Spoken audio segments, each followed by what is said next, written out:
What if I told you that being alone isn't your weakness, it's your superpower? What if the very thing you've been running from, the silence, the solitude, the isolation, is actually where your strength is hiding? We live in a world addicted to noise. People talk to avoid feeling.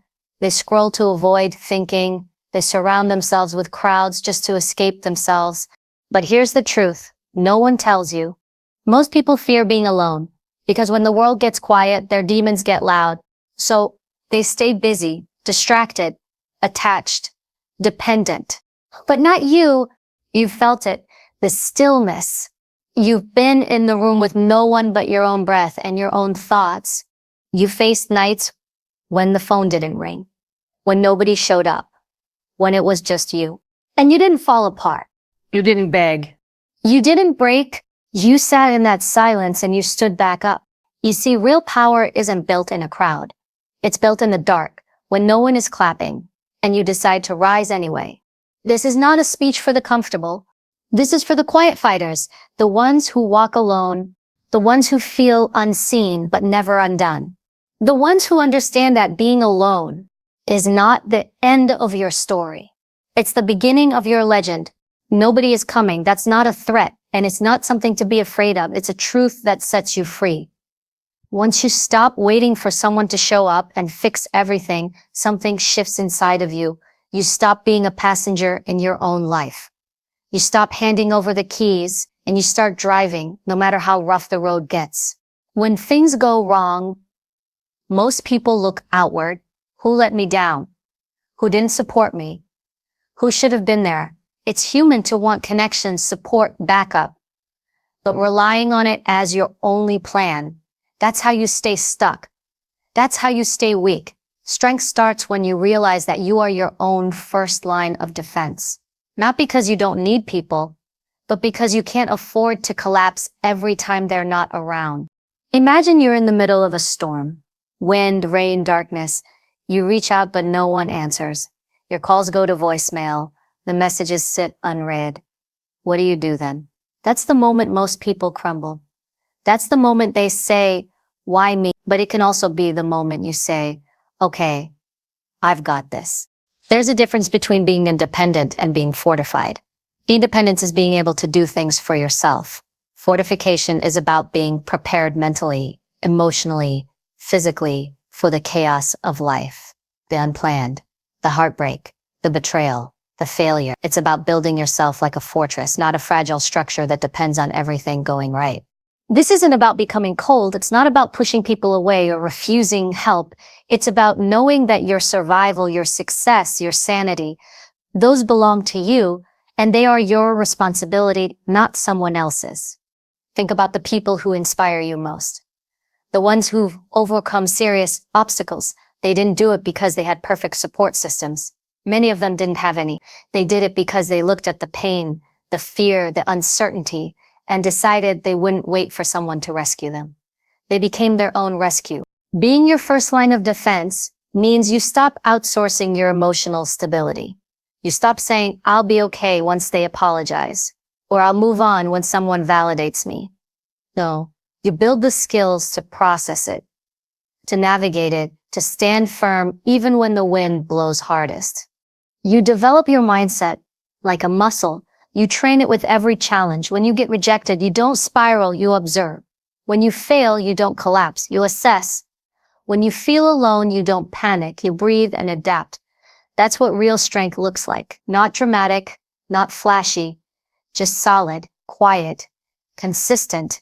You start building routines that protect you, sleep, movement, focus. You don't wait to feel motivated. You don't wait for a pep talk. You move whether it feels good or not, because your survival doesn't depend on feelings. It depends on commitment.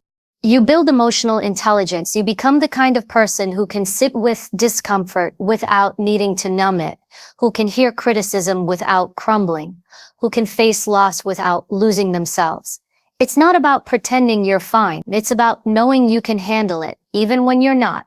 The most dangerous thing you can do is become dependent on someone else to stabilize you. It's a setup for disappointment. People will leave, they'll change, they'll mess up, not because they're bad, because they're human. And if your strength is based on something that fragile, you'll never feel safe. When you're your first line of defense, you're not unshakable because bad things stop happening. You're unshakable because you stop falling apart. Every time they do, you stop blaming and you start adapting. You stop pleading and you start strategizing. You stop waiting and you start moving. And here's what's ironic. Once you become that person, you actually attract better people. People who see your strength, not your desperation. People who add to your life, not become your oxygen. You stop forming relationships based on fear, neediness, or dependency, and you start connecting from a place of power. The version of you who can't be shaken by loneliness, who doesn't fall apart when things go quiet, that version is dangerous. Not in the sense of hurting anyone, but in the sense that no one can control you anymore. You're not manipulated by guilt. You're not derailed by abandonment. You're not baited by chaos. You've learned to sit with yourself. And in doing that, you've found your core. You've learned to protect it, not with walls, but with wisdom. So yes, connection is beautiful. Love is powerful. Community is important. But you are your first line of defense. Not because you have to be, but because when you choose to be, life stops owning you. You stop just surviving. You start commanding. You start building. And no matter what comes, you handle it. Because you've trained for it. Because you're ready. Because when the storm hits, you don't panic. You rise. Pain doesn't ask for permission before it enters your life. It doesn't knock on the door politely. It kicks it in, uninvited, unapologetic, and often when you least expect it. And when it shows up, everything stops. Your breath shortens, your world narrows, and nothing feels certain anymore. But if you can look past the fear, past the heartbreak, past the rawness of it all, you'll find that pain is more than just suffering. It's instruction, it's information. It's the voice that shows up when you've ignored every other signal. It teaches you in ways comfort never will. Pain strips away the unnecessary. It removes the fake, the shallow, the performative. When you're in pain, the masks come off. You learn who you really are, not the version you show others, but the one that survives the storm. You see what you're made of when nothing is left to protect you. That's the truth most people run from. But you, if you face it, you'll grow in ways most people never will. There's a reason people remember their hardest moments more than their easiest ones. Because pain doesn't just leave a scar, it leaves a lesson. Every time you've been betrayed, you learned about trust. Every time you failed, you learned about persistence. Every time you were hurt, you learned about boundaries, about self-worth, about what you will no longer tolerate. Pain is a brutal teacher, but it's honest. It doesn't flatter you. It doesn't lie to you. It shows you exactly where the cracks are, so you can fix them before they destroy you. It doesn't matter how strong you look on the outside. If you're not fortified on the inside, the right kind of pain will collapse you. That's not weakness. That's just how we're built. But it becomes weakness if you keep avoiding it instead of facing it. Pain demands confrontation. You either meet it head on or you spend your life rearranging your world just to avoid feeling it again. Think about it. How many choices have you made? Not because you wanted something, but because you were afraid of feeling pain, afraid of rejection, so you don't speak up, afraid of failure, so you don't try, afraid of abandonment, so you settle for less. Pain doesn't just happen to us. It shapes our behavior. And unless you confront it, it will quietly run your life. But here's the good news. Pain can also shape you into something extraordinary.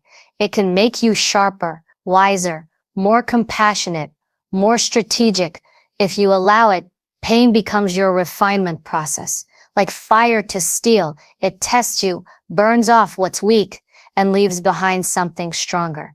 When you've walked through real pain, you stop being shaken by the little things. You stop wasting time on shallow pursuits. You stop needing constant approval. You stop performing, because once you've met the deepest parts of yourself, there's a kind of self-respect that starts to grow. You realize how much you've endured, and you carry that knowledge like armor, quiet, but impenetrable. Pain also teaches you empathy. When you've been cracked open, you see others differently. You recognize the signs, you hear what they're not saying. That doesn't mean you let people use you, but it means you move through the world with more grace, more depth. You understand that strength isn't about pretending to be untouched. It's about being deeply touched and still choosing to keep going. And the truth is, pain is not permanent. It feels like it is. When you're in it, it wraps around you like fog, like it's never going to end. But it does. What stays is the version of you that comes out on the other side. That version, that's your next level. And you don't get to meet that version of yourself if you hide from the hard things. There will be moments when you feel like breaking, like you've hit your threshold. And maybe you do break, but breaking is not the same as being broken. One is transformation. The other is surrender. You are allowed to fall apart. What matters is what you do after. The people who rise, they're not the ones who avoid pain. They're the ones who respect it, who listen to it, who take the lessons, even when it's hard. They use the weight of it to grow stronger legs, stronger lungs, a stronger heart. Pain becomes the resistance that makes them resilient. And once you've walked through enough of it, pain stops being something you fear. You don't go looking for it, but you're not afraid of it anymore. You've trained with it. You know its rhythm. You've been knocked down and gotten back up enough times to trust that you can. You become less reactive, less impulsive. You stop needing to escape every uncomfortable emotion. You sit with it. You ask it what it's here to teach you, and then you let it leave when it's done. Because pain always leaves something behind. Sometimes it's wisdom, sometimes it's fire, sometimes it's peace. But it always gives you something if you're brave enough to face it fully. So when it comes, whether it's loss, failure, betrayal, fear, don't numb it. Don't run. Don't mask it with distractions. Get still. Get clear. Listen. There is a lesson in it. There is growth in it. There is power in it. And maybe, just maybe, the most painful moments of your life won't be the ones that destroyed you. Maybe they'll be the ones that rebuilt you. Power is quiet. It's not found in the noise of the crowd, in the applause, or in the number of people standing next to you. True power, real, grounded, undeniable strength often reveals itself when no one else is around. When you stand alone, with no hand to hold, no one to cheer you on, no one to validate your choices or co-sign your confidence, and you still refuse to back down. We're taught from an early age that there's safety in numbers, that if enough people agree with us, if enough people follow us, if we're liked enough, loved enough, accepted enough, then we matter. That somehow the measure of our worth is tied to how full the room is when we speak. But what happens when the room is empty? What happens when the phone goes silent, the support dries up, and all that's left is your own reflection staring back at you? That's when you find out who you are. See, people often confuse visibility with value. They think being seen by many makes them significant, but being seen doesn't mean you're strong. Being followed doesn't mean you're in control. And being surrounded doesn't mean you're supported. There are people with crowds who still feel alone.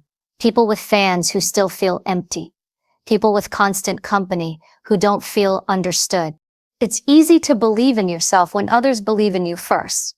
But when it's just you, when the lights are off, and there's no audience clapping, no one validating your decisions, that's when real power is built.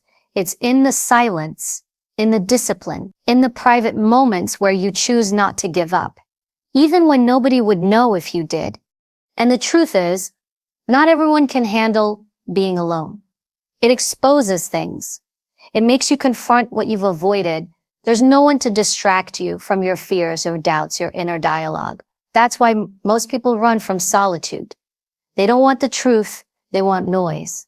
They want company. Even if it's toxic, they want distraction, even if it costs them peace. But you, if you can learn to be alone and still be solid, you become something different, something rare. You stop needing permission to move forward.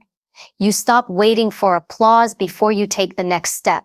You stop shrinking yourself to make others comfortable or diluting your ideas just to keep the peace. When you don't need the crowd, you're free to lead without compromise. And leadership often means walking alone first. It means being misunderstood, judged, even mocked, because most people don't understand courage when it doesn't look like what they're used to. Sometimes the reason you're alone is because you outgrew the noise. You stopped chasing the things everyone else is chasing. You stopped needing to explain yourself. And in doing that, you stepped away from the crowd. Not because you were weak, but because you were focused. And being focused can be isolating. Clarity is lonely. Growth is uncomfortable. But that discomfort, that loneliness, that's the price of becoming who you're meant to be. Because evolution doesn't happen in the crowd. It happens in the quiet, in the hard decisions, in the unseen effort, in the moments where your only motivation is you. When you walk alone, you're forced to become your own compass. You stop looking for outside direction and start trusting your gut. You listen to your intuition. You sharpen it. And eventually you reach a point where you don't need constant feedback or validation. You know what's right. You know what's yours. And you know where you're going. There's something unshakable about a person who doesn't need to be surrounded to feel secure. They carry their own peace, their own fire, their own clarity. And you can't manipulate someone like that. You can't threaten them with isolation because they've already made peace with it. You can't control them with silence because they've already learned how to grow in it. And ironically, the moment you no longer need the crowd is when people start paying attention. Not because you chased them, but because you became something magnetic. Because strength, real strength, is always attractive. Not the kind that shouts or boasts or demands attention, but the kind that walks in the room quietly and still shifts the energy. That kind of power is earned. And it's usually earned in the times no one sees. You don't need a million people to believe in you. You just need one, and it better be you. You don't need constant reassurance. You need courage. You don't need everyone to understand your path. You need to stay committed to walking it. You don't need noise. You need conviction. So don't fear walking alone. Don't interpret solitude as failure. Don't think that just because you're not surrounded, you're not on the right track. Some of the greatest breakthroughs happen in the absence of a crowd. When you're alone, your focus sharpens, your thoughts deepen, your instincts strengthen. And from that stillness, something powerful begins to build. It's not loud, it's not flashy, but it's real. And it lasts. Let others chase popularity. Let them seek validation. Let them build their lives around applause. Yay. You build your life on purpose, on vision, on values that don't bend based on who's watching. And in doing that, you become something the crowd will one day turn to. Not because you needed them, but because they needed you. No one is born resilient. It's not in your bloodline. It's not passed down like a family heirloom. You don't inherit resilience like eye color or height. You build it, you forge it, one experience at a time, one setback at a time, one moment where you wanted to quit but didn't.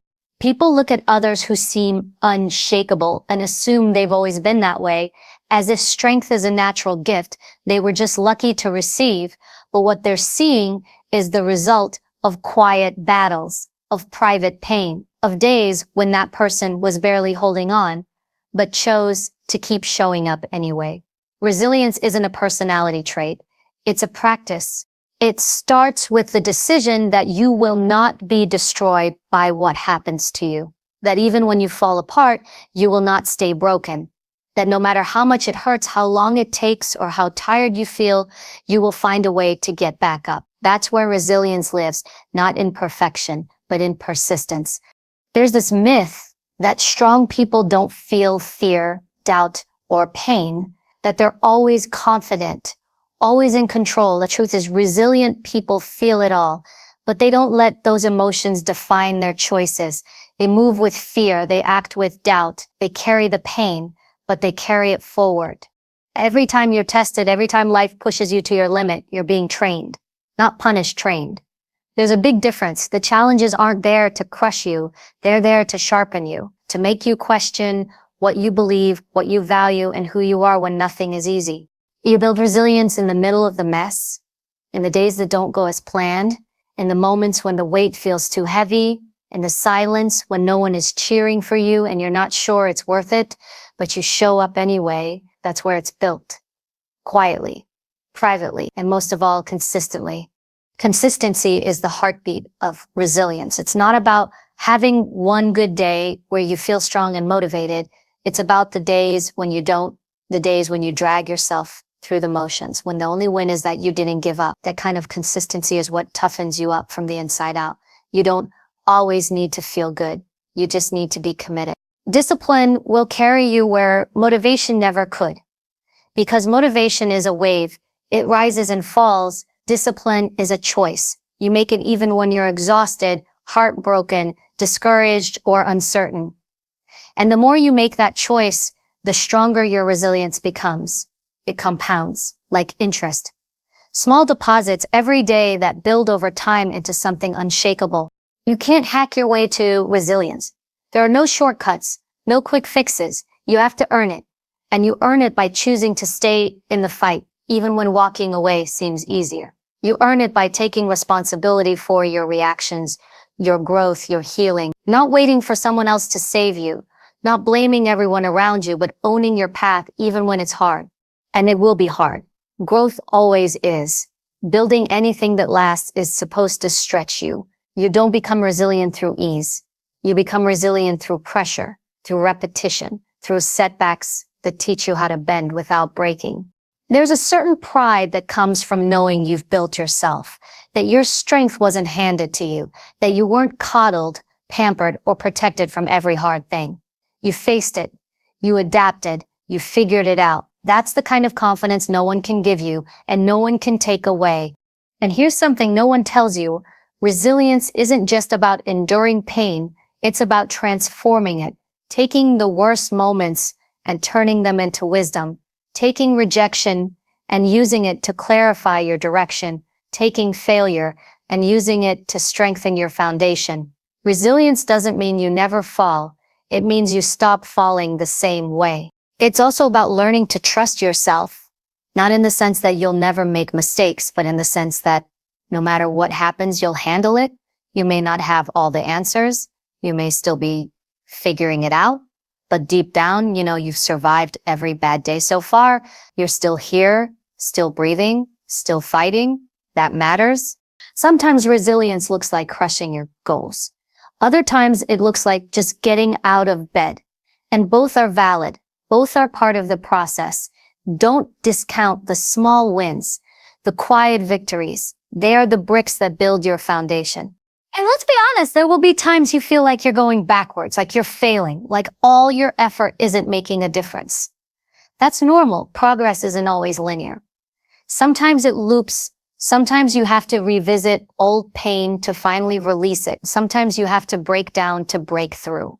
What matters most is that you don't quit on yourself, that you don't mistake struggle for weakness, that you don't let the hard moments convince you that you're not strong enough. You are. You've always been. The strength is already there. It just needs to be activated. And that only happens when you show up, not once, not when it's easy, but over and over again. Resilience is built, and you're building it every time you choose not to give up. There's a kind of strength that doesn't announce itself. It doesn't shout. It doesn't rush. It doesn't need to be seen or heard to be real. That kind of strength lives in silence. It grows in stillness. And in a world that never stops moving, that strength is becoming more rare, more misunderstood, but more powerful than ever. We live in an age of noise. Everyone's broadcasting, posting, talking, reacting. There's this constant pressure to say something, to show something, to be on all the time. But real power doesn't always perform. Sometimes it observes. Sometimes it listens. Sometimes it waits. We're taught that action means progress, and that silence means passivity. But silence isn't weakness, it's discipline. Stillness isn't laziness, it's strategy. The ability to sit with yourself, to think deeply before reacting, to hold your ground when everyone else is scrambling. That's not just emotional control, that's tactical intelligence. Most people can't handle silence. It makes them anxious. It forces them to hear their own thoughts. It exposes the truth behind the distractions. So they fill the space with noise, anything to avoid facing what's inside. But what they don't realize is silence is where clarity lives. It's where your instincts speak. It's where truth has room to rise to the surface, unclouded by chaos.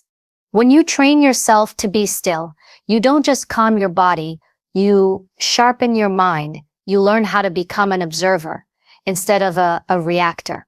And the one who observes always has the upper hand. Because while others are running on emotion, you're collecting data. While they're reacting to every trigger, you're watching patterns. While they're burning out from impulsive decisions, you're planning your next move. Quietly, carefully, deliberately. Stillness is the difference between responding and reacting. One is conscious, the other is chaos. Most people react fast, loud, emotional. It feels powerful, but it's actually a loss of control. Responding takes more discipline. It means you don't let the situation dictate your energy. You choose your timing, you choose your words, you choose your next step. And that choice, that pause before action, is where your power lives. There's a reason the most dangerous people in any room are usually the quietest. They're not proving anything. They're not seeking attention. They don't need validation. They're watching, listening, reading everything because they know something others haven't figured out yet. Power doesn't come from volume. It comes from presence, from awareness, from the ability to stay grounded when everyone else is spinning. Stillness is not about doing nothing.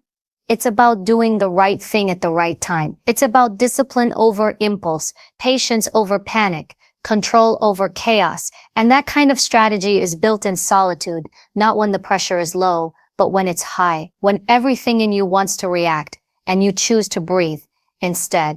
In stillness, you get to know yourself, not the version of you that performs for the world, but the one who exists without the noise. That's where you build emotional resilience. When you learn to sit with discomfort, to face uncertainty, to ask hard questions, and not run from the answers. Most people never do that. They hide in distractions. But you sit still long enough to hear the truth. And truth, even when it hurts, gives you power. Because once you know who you are, what you value, what you're capable of, what you'll stand for, you become unshakable. You stop chasing approval. You stop getting baited by drama. You stop needing to prove your worth. Your energy stops leaking. And suddenly, you're not exhausted anymore. You're focused, intentional, tactical. And there's something deeply threatening about a person who can stay still under pressure, who doesn't flinch, who doesn't rush. Because most people expect chaos. They expect people to fall apart when things go wrong. But stillness in the face of pressure, that's power most people don't understand. And when they don't understand it, they can't predict it. And when they can't predict you, they can't control you. There's also a freedom that comes with silence. When you're not always speaking, you're not always explaining. You don't have to justify your moves. You don't have to overshare your plans. You let your results speak. You move in silence and let your success make the noise. Because the louder your mouth, the more you give away, the louder your energy, the easier it is to read you, to manipulate you, to control your tempo. But when you move with stillness, you control the pace, you control the tone, you own the room without needing to dominate it. Silence also protects your peace. Not everything deserves your reaction. Not every insult needs a comeback. Not every fight is worth your energy. And when you understand your worth, when you know your power, you don't spend it recklessly. You conserve it, you protect it, and you channel it where it matters most. Some of your greatest growth will come in silence. Some of your deepest healing will come in stillness. Not when you're fighting, not when you're proving, but when you're quiet enough to finally hear yourself again. When you finally stop running from the mirror and start learning from it. Stillness doesn't mean inaction. It means control. It means knowing that sometimes the most powerful thing you can do is wait, watch, breathe, reset, and then move calm, clear, and unstoppable. So while the world keeps racing, shouting, scrambling, let them chill, stay still, stay silent, stay sharp. Because when your moment comes, you won't need to raise your voice to be heard. Your presence will say everything. You don't need noise to be powerful. You don't need a crowd to feel worthy. You don't need comfort to stay standing. And you don't need permission to rise. You have already walked through storms that would have drowned others. You've carried weight in silence that no one ever saw. You've made choices, hard, painful, necessary, that carved strength into your bones. And you're still here. That is not weakness. That is not loneliness. That is not defeat. That is proof. Proof that you are built different. Proof that your power doesn't come from what surrounds you. It comes from what lives within you. So let the world misunderstand you. Let them underestimate you. Let them think silence means soft or stillness means stagnant. They'll see soon enough, because while they were busy chasing validation, you were building something unshakable, something quiet, something real. You alone does not mean broken. Alone does not mean lost. Alone means focused. Alone means forged. Alone means ready. You are not just surviving. You are rising, and you are unbreakable.